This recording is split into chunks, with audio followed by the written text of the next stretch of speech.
Welcome, everybody. My name is Jeff Fowler, and I'm the president of the Apartment Owners Association. And really glad that we have this opportunity to look at how you can avoid eviction delays. And so we're going to get into this. Really, our goal is to help you make and or keep more money than ever before. And there are so many different ways to lose money, and especially losing time, losing an eviction case. And so we want to help you with that.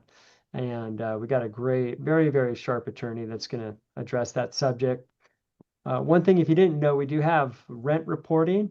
And for AOA members, we have it's called white glove rent reporting.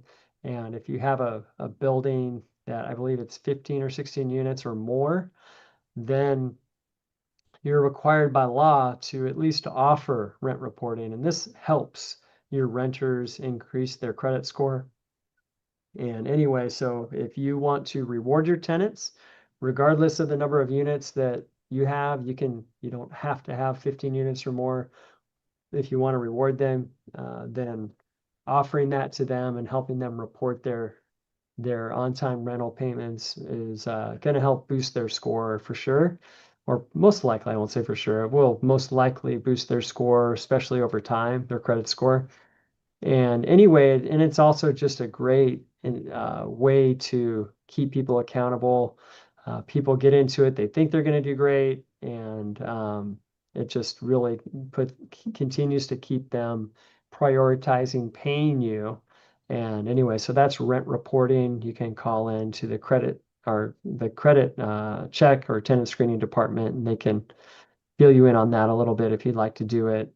And of course, we're always trying to bring information to you. So next week, there's avoiding procedural mistakes. I believe there's a free lunch with this one in Sherman Oaks, and that's on October 21st. So that's one you can attend. Essential security deposit information in Buena Park on the 22nd. Avoiding procedural mistakes in eviction actions in Fremont on the 28th, and one in Santa Clara on the 29th. And the one on the 28th, we're going to record that, and it will be available for members only. But how to reject an applicant with a criminal background, and specifically, there's the individualized assessment that HUD lays out. And so just how to go through that, like here's a criminal conviction. So how do you look at that and determine whether or not that is related to potentially related to their tenancy, and why you would be able to say no to them, or look at it, assess it, and take somebody and get that vacancy filled. So we're going to record that one on the 28th. So keep checking your emails, and we'll just continue to try to give you good information. And even without the email, go in your member program, in the membership program, and on the video page, it should be there. And then January 10th, we have the AOA PAC, that's the Political Action Committee luncheon, featuring District Attorney Nathan Hockman.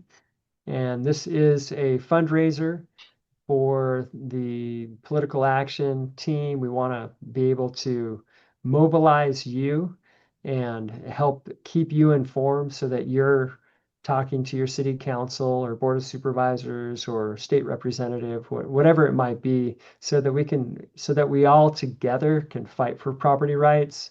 And our voice is amplified when the members get behind us and also send letters, call, and do all of that.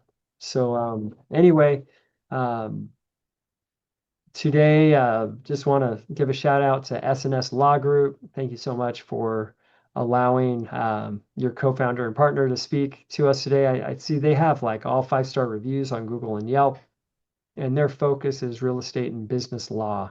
And so our speaker again today, he's co-founder and partner at SNS Law Group, a USC and UCLA graduate. So I don't know who he roots for when they play each other, but he does have a Juris Doctorate from Gould School of Law, and just incredible person. And it'll really come out when you hear him speak and as he addresses your question. Hold the questions to the end.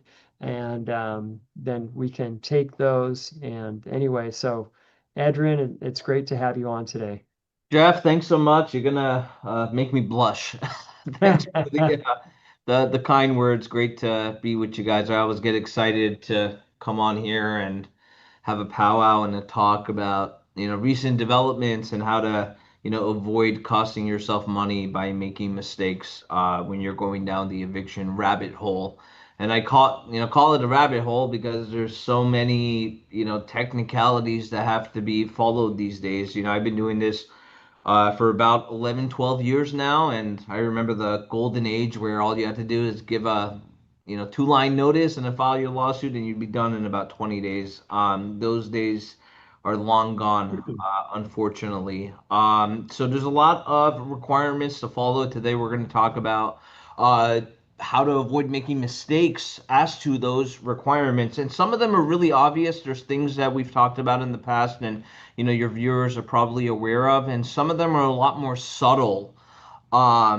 Things that maybe have happened in years past during the COVID period that that the owners and property managers aren't aware of or don't remember. I've seen a lot of those come down in the pipeline recently. So let's dive in. I'm Edwin Shamtop. My office focuses on real estate litigation. We do a lot of real estate litigation, and a big chunk of that is representing landlords with compliance issues, with eviction cases, habitability defense cases. Anything that touches on the landlord side of things when it comes to real estate. That's what we specialize in.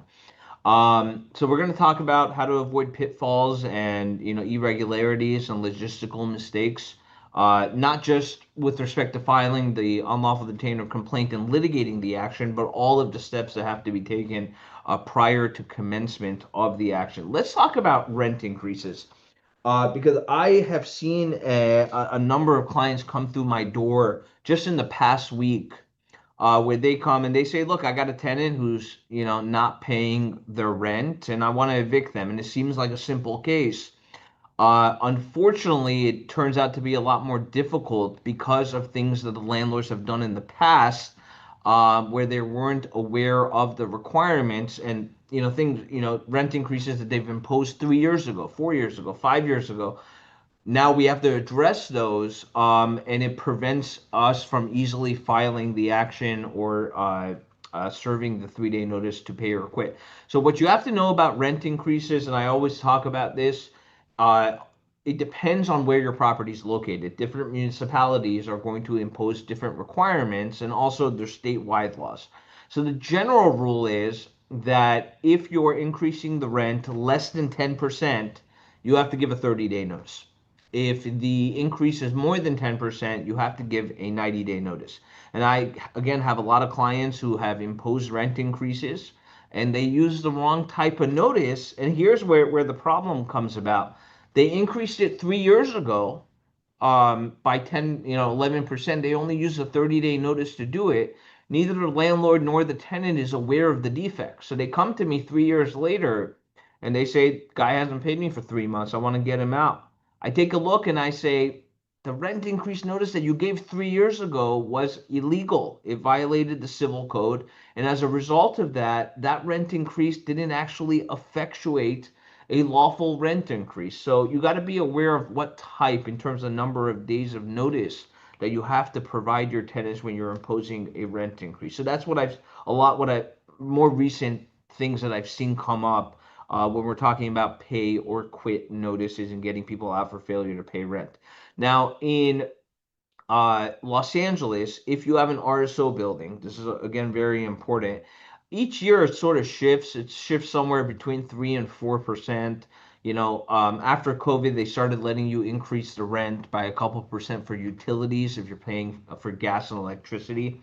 But this is the issue that I've seen. I've had 3 clients come in the door the last week. They came to me and they said, this is the current rent. I said, okay.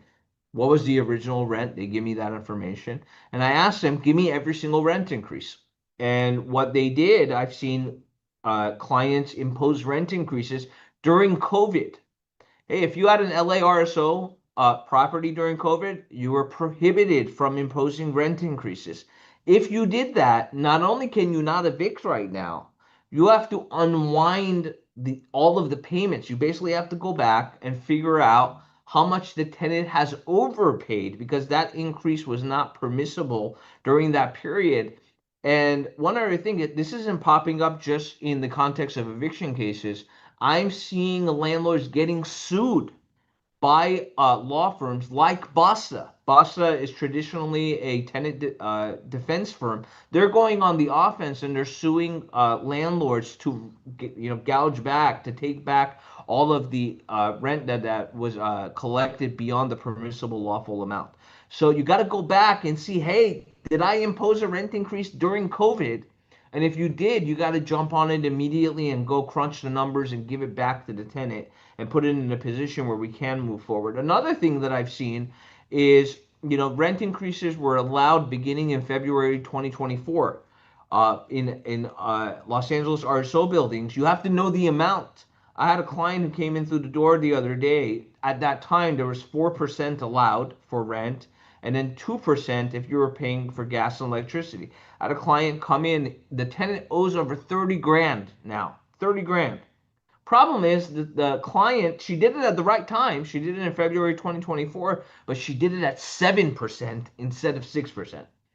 And that's the example I'm using because that 1% is now going to cause a tremendous issue for her, unwinding everything and getting this in a position where she can actually get the tenant out and get somebody else in there that's going to pay rent. So make sure you're covering the COVID period. Make sure that the rent increase percentages that you've imposed are in line with the lawful legal amount. Of course, with AB 1482 properties, these are Tenant Protection Act properties. The scheme is a little bit different in terms of allowable rent increases. The statute provides it's the difference between 5% plus the change in CPI.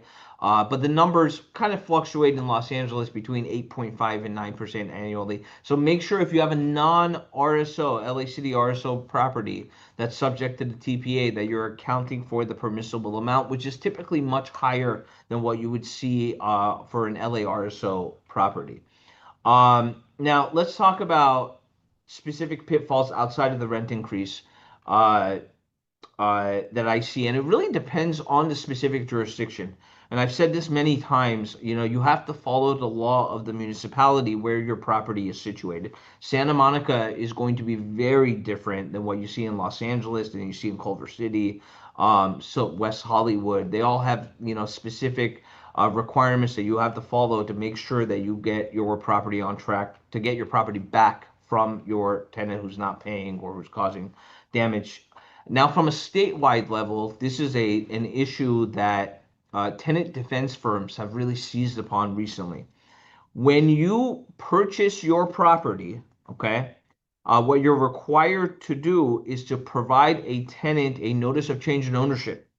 Basically, the statute, the civil code section on this requires you to give your tenant a notice that says, I'm the owner, this is my contact information. If there are any issues, this is how you can contact me. Also, they have to be, you have to tell them where they can drop off the rent payment, where the principal office is. If you don't give them this notice, even if you acquired the property 10 years ago, okay, and your tenant's been there for 10 years and your tenant's been paying you rent every single month, if you didn't give them this notice 10 years ago and now they're not paying rent, the entire period that they owe you rent for, even if it's the last year, 2 years, 3 years, you can never use that period of time, the period of time that you're not in compliance with the statute. You can never use that as a basis for an eviction. You've lost your opportunity. So if you didn't give it to them back then 10 years ago and they haven't paid you rent in the last year, you can't use the last year of non-payment as a basis for an eviction. You have to give them the notice now and then be in compliance. So if you're a viewer who buys properties or purchases multifamily properties, single family properties, make sure you're giving your tenant a notice of change in ownership, because without that, that's going to handcuff you on the back end. LA City RSO properties, we're all pretty well aware of the registration requirement. You got to make sure your property is registered with the housing department. You have to post specific notices on the property. There's several of them that I'm going to go through right now, but the most important is the registration certificate. LAHD gives you a registration certificate that you have to serve on the tenant, and you have to post it in a conspicuous place of the property. If you don't do that, if you don't follow these requirements that you see on the slide, you're not allowed to collect rent. Okay, and if you do collect rent during the period of non-compliance, the tenant can sue you to try to gouge back, to claw back the rent that they've paid when they shouldn't have. So make sure you're registering your property. There's obviously tenants' rights notices that have to be posted. And let me show you this. So this is the registration certificate. This is one from 2023, but they all pretty much look the same with an updated date of 2025. This is the renter protection fact sheet that also has to be posted on the property. This is an older copy. The new one is white and blue. They update those forms typically on an annual basis. They actually just changed that recently. They had a new form come out in July, and they just had a new form come out in October. So take a look at the renter protection fact sheet that you're posting, because there's a new one that just came out about a week ago or so, about a week and a half ago, that you have to replace. And if you're not in compliance with that posting requirement, you cannot serve a notice, you cannot file a UD action. So make sure your forms are up to date, and you stay up on speed on which new forms have been released. This is also a red and yellow bulletin RSO notice. A lot of landlords think that they just have to post a registration certificate. That's not true. You have to post this red and yellow notice as well. If you don't do that, you're not allowed to issue any notice of termination, including a failure to pay, cure, or quit, notice to quit, a nuisance notice, and you certainly can't file your lawsuit. So in for Los Angeles RSO properties, there's a registration certificate, there's the renter protection fact sheet, there's this bulletin, and I'll come back to these slides in just a second. There's a new notice of tenant's right to counsel. This applies in the city of Los Angeles, and it applies in unincorporated LA County. Okay, so there's a new form. The gods in LA City and LA County have determined that tenants who can't afford a lawyer to defend themselves in eviction court are entitled to one for free. And you, as a lawyer, are now required to notify your tenant of that obligation. And there's two separate obligations. There's a form that you can print out from LAHD's website. You have to post that form next to your registration certificate. If you don't post the form, you can't issue a notice, you can't file a UD action. Secondly, and perhaps more importantly, anytime you serve any sort of notice of termination to your tenant, whether it be a cure or quit notice, a failure to pay notice, a quit notice, a 60-day, a 30-day, whatever it is, you have to attach a copy of the tenant right to counsel notice to your notice. Okay?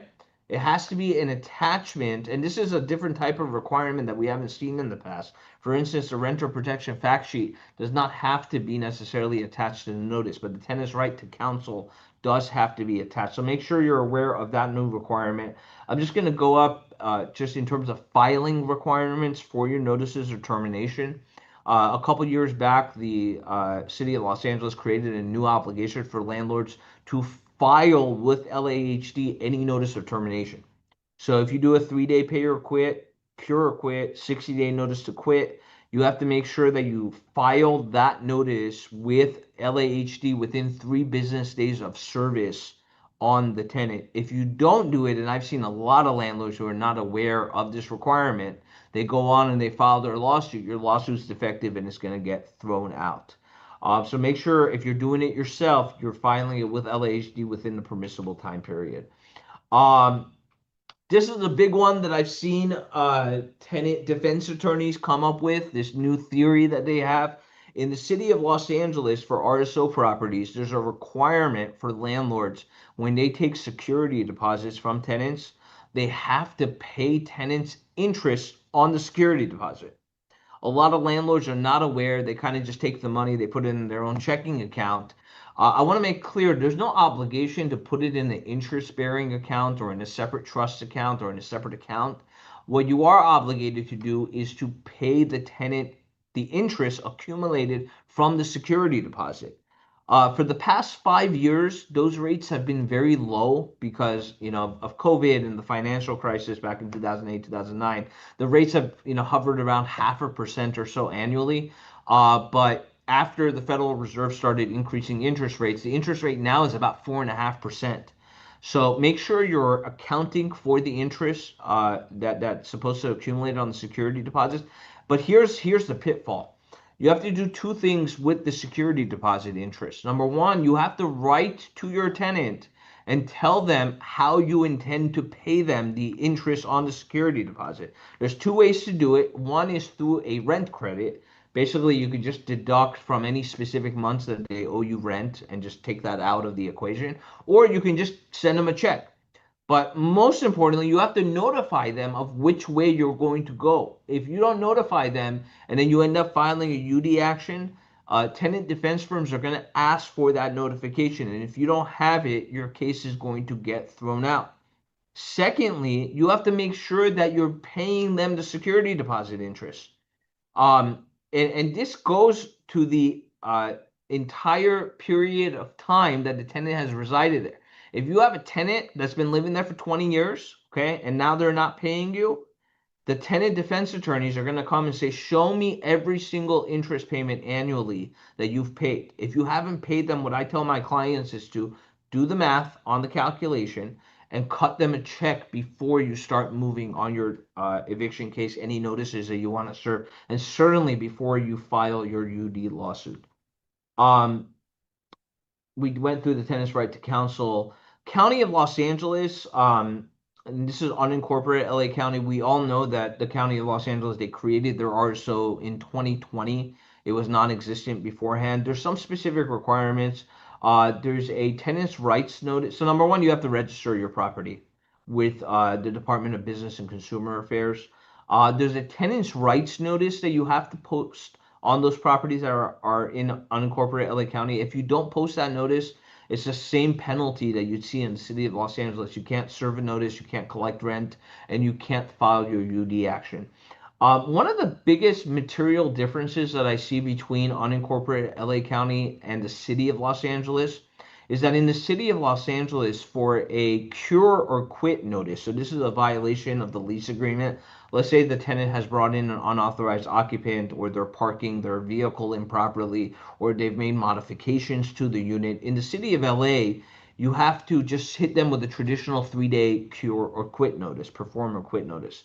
That is not the case in the county of Los Angeles. If you have a property in unincorporated LA County that's subject to the RSO out there, you have to give them a 10-day notice to cure or quit. Okay, not a traditional 3-day. So keep that in mind if you're in unincorporated LA County. Just like we see in the city of Los Angeles, there's a requirement to upload and file any termination notice with the Department of Business and Consumer Affairs. So make sure you're following the filing requirement on that front as well.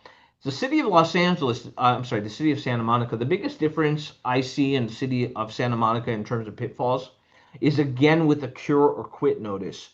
Like I said, the city of Los Angeles requires just a traditional 3-day notice to cure or quit. The county of Los Angeles requires a 10-day notice to cure or quit. Santa Monica is a little weird. Santa Monica, what you have to do is give them a warning notice before you hit them with a cure or quit notice. Essentially, the city of Santa Monica wants you to warn them before you warn them. So you got to send them a letter and say, hey, you got an unauthorized occupant, or hey, you're not parking your vehicle properly. And then you got to wait 14 days. Now, if they continue to breach the lease agreement with whatever conduct that's in violation of the lease agreement, at that point, you're able to serve a traditional 3-day notice to cure or quit. But make sure you're aware if your property's in the city of Santa Monica, that you serve the warning notice before you hit them with the traditional 3-day pay or quit. And similarly to the county of Los Angeles and the city of Los Angeles, you have to upload any termination notice with the housing department in Santa Monica. And if you don't, your case is going to get tossed. It's going to be a very easy motion for summary judgment or demur that's going to be filed by the tenants. And again, you're wasting a lot of time. You're wasting a lot of resources. You're losing out on rent. It's going to make things a lot more expensive and time consuming for you if you don't follow a lot of the things or all of the things that I've talked about today. That's pretty much the pitfalls and the technicality requirements. In a nutshell, of course, there's a lot of minutia in all of the rent stabilization ordinances and municipal laws, municipality laws that have to be followed. And we make sure that our clients are compliant before we file our lawsuits. Because the worst thing an eviction attorney can do is not look at all of these specifics, file the UD complaint blindly, take your money in terms of the attorney's fees, and then 3 months later, you're like, oh, there's a mistake. It doesn't have a bedroom count. It wasn't filed with the housing department. It didn't, recite the specific requirements of each particular notice, and you got to go and start all over. Um, so make sure you're hiring a competent attorney, and if you're doing it yourself, make sure you're following everything to a T. Um, that's the presentation. Awesome. Thank you so much, Edwin. Really appreciate it. So I see some of you are in the Zoom. So if you have a question, raise your hand and we can do video. You don't have to just put the chat on if you want, and we can answer your questions. And if you have questions on YouTube, go ahead and put your question in for sure. And we do have these forms. So like the 10-day, when you're looking at the AOA forms, we have them segmented by like city specific. So there is LA County as a specific, and so like the 10-day notice is in there. Look for your city specifically, and we're pretty good about keeping those updated. And so if there's something that's specific to your city, look at that and click on it and just see the list of forms that are there for that specific city, and that'll hopefully help you out. And anyway, so let's see if we can get some questions. I see somebody's about to type something in here, and so we'll just wait for it. And again, really appreciate it. And I hope you guys make these just some of these in-person seminars. They're really good, and it's just a great time to get together. And the question I always like to ask on the front end is, what have you done recently that's really helped you, that's really helped your property management, and like something that's helped you increase the bottom line or save you from headaches? And I love just getting the responses because many of you, you've been in it for 20 plus years, and it's just great to hear it. But anyway, here we go. Here's one. Can we send rent increase notices via email? Great question, and the answer is no. You can't. It's good practice to follow it up. I would call an email copy a courtesy copy more than anything, but it's legally ineffectual. There's this very specific method to follow when you're doing that. The predominant method is by post and mail. So you dot your I's and you cross your T's. You post a copy on the property, and I would suggest for you to take a photograph of that posting so it doesn't get contested later on, and then you mail a copy to the tenant. In addition to that, I would suggest doing it through certified mail so you get that green card that shows that the delivery was actually made. Again, you want to just cover your butt because they're going to contest everything under the sun whenever you're ready to file your UD action later on. So email notice service is not lawful. You could do it as a supplement to regular post and mail, but I suggest and encourage you to do it through post and mail. Yeah, and a lot of what Edrin shared today is really specific to LA City, LA County. He kind of noted those things along the way. I know sometimes there can be confusion with when they see the RSO, hey, am I under this or not? So a lot of those very specific things were relating to LA City or LA County or the unincorporated. So those are just a distinction that I want to make there for some of you that might be just watching for the first time if you're just getting into it. Yeah, so he also did talk about California as well. And we call it AB 1482, but it's really Tenant Protection Act, right? Is Correct. TPA, some people will call it. And anyway, so just want to mention that. And then one other thing, I know a lot of you that are watching right now are in LA, and just FYI, LA, the city council is looking at decreasing what your rent increase can be. So, which is horrible because inflation is still going up, in my opinion, and definitely what it costs to maintain a property is not going down. And whether it's increase in how much insurance is, or maybe they're bumping up the registration in your city. Um, there's so many different things here. Yeah, there you go. He put out his, yeah. So your phone number is listed there. But anyway, there's a lot there. You really need to contact your city council member and just say, listen, this is not a time to lower that increase. I just read something yesterday where in Oregon, I think it was Portland, it's 9.5% is their rent increase, and I'm just like, man, wouldn't that be great? Wouldn't And that be great? one of my points, I'm waiting for you guys to write questions, by the way. So we only had that one question. If you have a question, don't be bashful, put it in. I think Jeff, I think someone dumped in a question into the chat box Is when there they one? asked Okay, I'm missing it then. about Okay, there's tenant something in the chat. harassment Oh, laws. okay, good. Okay, could you please comment on the tenant harassment laws? Yeah, we've actually have been dealing a lot with tenant harassment complaints from tenants recently. If your viewers and members aren't aware, about a year and a half ago, the city of Los Angeles enacted what's called Tahoe. It's a tenant harassment ordinance or anti-harassment ordinance that says, certain conduct by a landlord can constitute harassment under the law. And the difficult part about the law is it includes things that landlords do traditionally. For instance, serving notices, serving a 24-hour notice to get in, serving a notice to pay rent or quit, threatening. But there's other things that a landlord shouldn't do. For instance, threatening to shut off utilities, threatening, someone with immigration status, those types of things.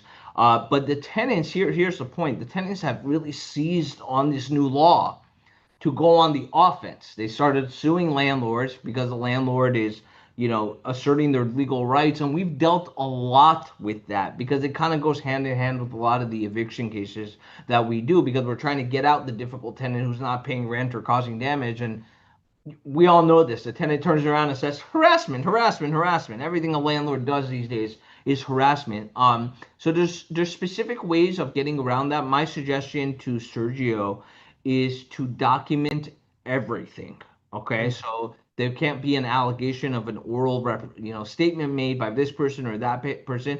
And I would, explicitly contest whatever the tenant is saying. So if the tenant is saying you're harassing, remember, anytime that you're asserting a lawful right, okay, serving a 24-hour notice, hitting them with a notice to pay rent or quit, whatever a landlord is allowed to do, that can never be harassment, okay? So I Mhm. would itemize that in writing to the tenant and say, I'm not harassing you at all.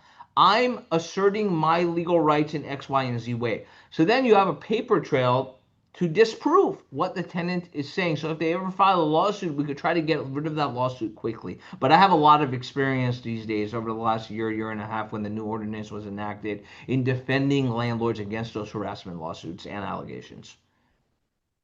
Great. All right. And then let's see. Hello, could you please comment further on paying interest on the security deposit?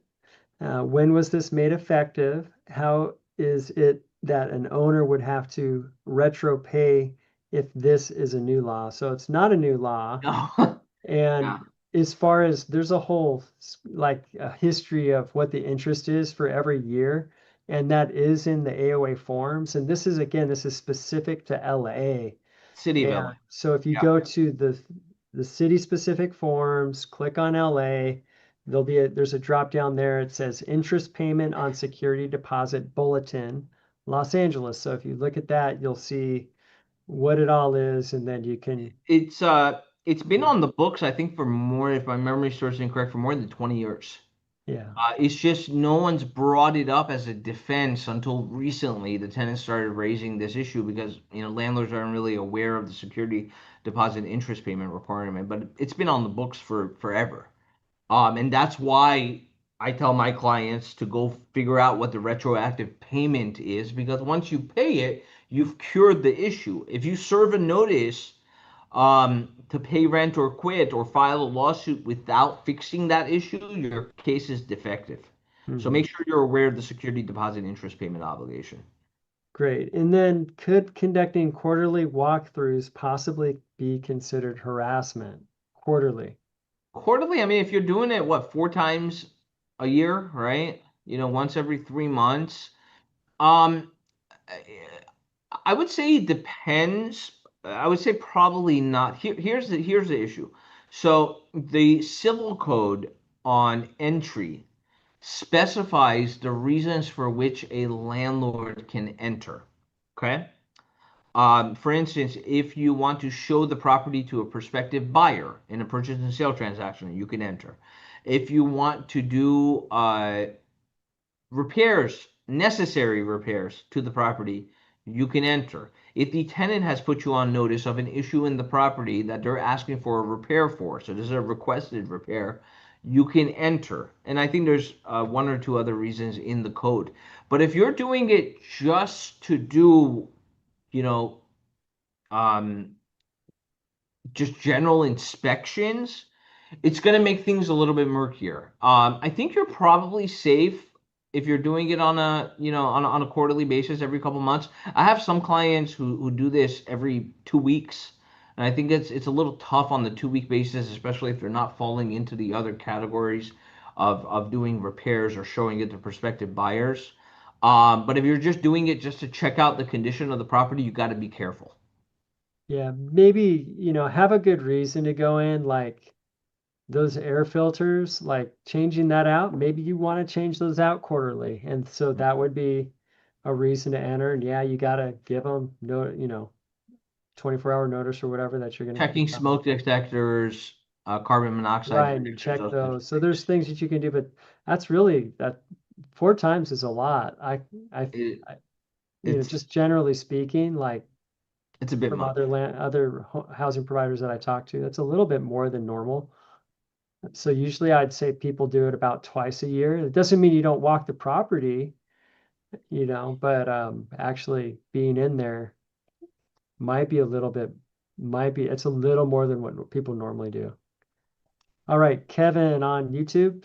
RSO Los Angeles duplex. If a tenant put a fence and blocked the hallway upstairs leading to her unit, what notice should I give? Am I able to evict based on this? Okay, so it's an excellent question. My question to I think you said that the viewer's name is Kevin. My question to Kevin would be, do you have a lease agreement? Hmm. Because when you're going after a modification to the property by a tenant, they really fall into two categories. One is easier than the other. If you have a lease agreement, most lease agreements will have a provision in there, a clause in there that says no modifications to the property without the express written consent of the landlord. If you have a provision in that lease agreement, like the one I just described, what the type of notice, I'm assuming this is the city of LA, not the county of LA. The city of LA, you would serve a 3-day notice to perform or quit, to cure or quit, and you would specify the specific lease provision that forbids that conduct. And say, look, you're violating the lease provision. You have 3 days, excluding weekends and judicial holidays, to cure the issue by removing the fence. If you don't have a lease agreement, it becomes a significantly more difficult matter. Because then what you're going to have to do is you're going to have to fall back on whether the installation of the fence violates the municipal code and may perhaps constitutes a nuisance or illegal activity. For instance, if they put up a fence and it obstructs a right of way, right, the ability to enter or exit, that could potentially be a violation of the fire safety code in the city of Los Angeles. So then you have to go down that rabbit hole to identify a municipal code section that they violated by putting up the fence. So it really depends if you have the lease agreement or not. Under both of those scenarios, however, it would be a 3-day notice to cure or quit. Great. All right. So here's Steve. So if rent was increased over a limit, for example, say 5 years ago, a yearly increase was set out after 10 months instead of 1 year, should the landlord immediately correct and refund the money? How would that calculation be done since it would arguably affect all 5 years? Yeah, it's a great question, and I see it far too often. And his example, Steve's example, doesn't even count a situation where you did it 5 years ago illegally. Let's say you increased it from, 100 to $110, right? Back then. And now 2 years ago, you did another one from Mhm. 110 to 130. Because that first rent increase was illegal, all subsequent rent increases are illegal, which means that you have to go back and recalculate. I know it's a difficult mathematical equation, but we've done it many times. It's tough because you have to go back and go back. You have to recalculate all of it and take it back to the amount it was prior to the rent increase. And the biggest issue is that the law does not allow you to retroactively increase the rent. So in that type of situation, you've lost out on the ability to increase it during those times that you were allowed to increase it. So then you have to go back to $100, give them all of their money back on the overpayment, and then you're allowed to issue a new rent increase. But the baseline is the $100 now. Mhm. Yeah. Yeah, this is a big deal, and you want to take care of it right away because it's going to be now. There's like criminal. Is it criminal or just civil at There this was point? a court of appeal decision, which is a little bit weird, strange decision, where they said that a specific landlord, they increased the rent above the lawful amount. Typically it would just be a civil matter, right? There's certain penalties that are imposed against the landlord if the tenant sues. Specifically, it would be a treble damages penalty, which means that the tenant can come after you for three times the amount that you overcharged, in addition to the attorney's fees and costs recovery. But there was a court of appeal decision that came out and said that it could be criminal theft, Yeah. which is a really just mind-boggling decision. But that's out there now. So there could be some exposure on the criminal side. If you don't, we all understand honest mistakes, right? You guys aren't lawyers. You read a rule in a bulletin and you think you could do it, or maybe you're just not aware.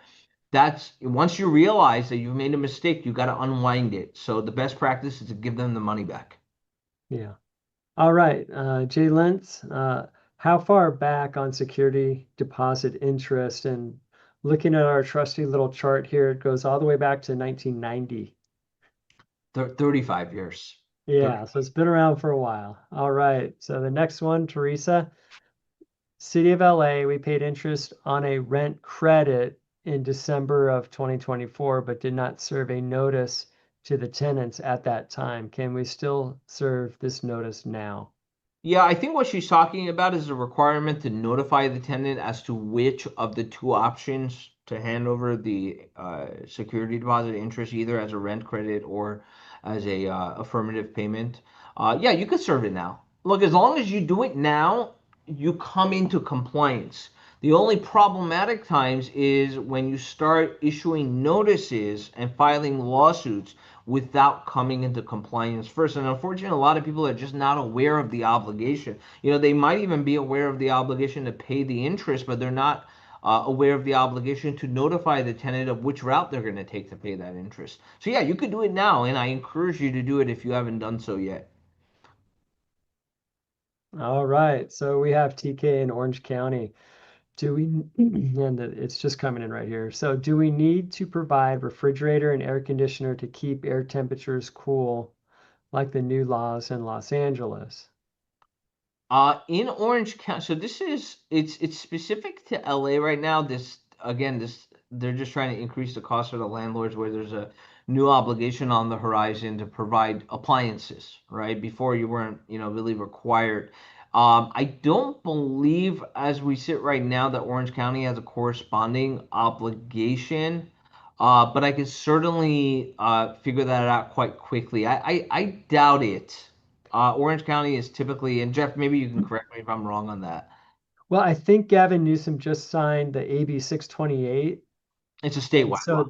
that's for the appliances Yeah. and specific appliances, the stove and gosh, was it the refrigerator? I don't know what. I think it was a refrigerator. Refrigerator and the stove. Yeah, the And refrigerator, then I think he also just signed the other one about like, yeah, the cooling. on the temperature, I'm not sure if that one was. I kind of think he signed it. Like we did, we've done campaigns against all this stuff. We asked all y'all to to just respond, take action, and get a letter out to people before it got to Newsom, once it got to him. But yeah, I think that one too passed as well. And I'm just kind of having a hard time switching gears in my brain here, so Yeah, forgive me. we can But figure it out if we'd actually do a new presentation on that because those are new laws that have come down the pipeline again making it more expensive for landlords. But yeah, so he they're just statewide signed. laws. Yeah, he just signed a bunch of bad ones, and so we're, once again, there's just stuff, and really a lot of you already have an oven and a refrigerator. It's like not even doesn't even matter, but Yeah. anyway, but yeah, so that becomes a requirement at this point. And it's funny, like I visited friends in Germany, and when they got their apartment, you know what it had in it? Hmm. It didn't even have a toilet. It had Oh my zero. Like you have to completely like build out the interior That's there. crazy. Well, And that's a little so, crazy. I almost wish it were like that, where they get some skin in the game and they're responsible for it, but it's not Germany. And I'll take America over Germany any Yeah. day of the week. But except for I do kind of like having chocolate for breakfast. That is kind of cool about Germany. It's But yeah, anyway, so that's it. Let me see if there's any other questions here. And yeah, let me see. maybe we'll take one more. Okay, yes. So here's the final one. Regarding any of the tenant rights notices, would it be okay to simply mail these the tenant and or post inside the garage? Yeah, the obligation is actually both. You have to do both. You have to serve a copy on them, which you can by either posting it on their door so you can just grab it off, or mailing it to them. That's a service requirement. But there's also an obligation to permanently affix a copy in a conspicuous location. And the important part is the conspicuous portion of the requirement. I'm not sure when you reference inside of the garage if it's actually going to be inside of the garage, but if it is within the garage, it would not be good enough. It has to be somewhere on the outside. Typically, I tell my clients, depending on the property, to do it next to the mailboxes or a laundry room where the tenants are going to be going in and out of and it's visible. Yeah. If it was a single family home and they used the garage to park in, would then that be I think it conspicuous? would be a different situation. Yeah, But if it's just storage, if it's all your junk, all the tenants' junk in there, and no one ever goes in there, then it would not be a good idea, right? exactly. Okay. Conspicuous. Conspicuous means a place that could be visible, that could be seen, Yeah. right? So it depends on, whether they're coming in or out of that location. Hey, Edwin, thank you so much for your time. I know that you are a very busy man. Give this guy a call if you need help. Again, they have great reviews, and I know that just he definitely strives to give you the best service he can. Absolutely. Always a pleasure. Take care of yourself, Jeff, and I'll look forward to the next one. Okay, take care, everyone. Bye bye.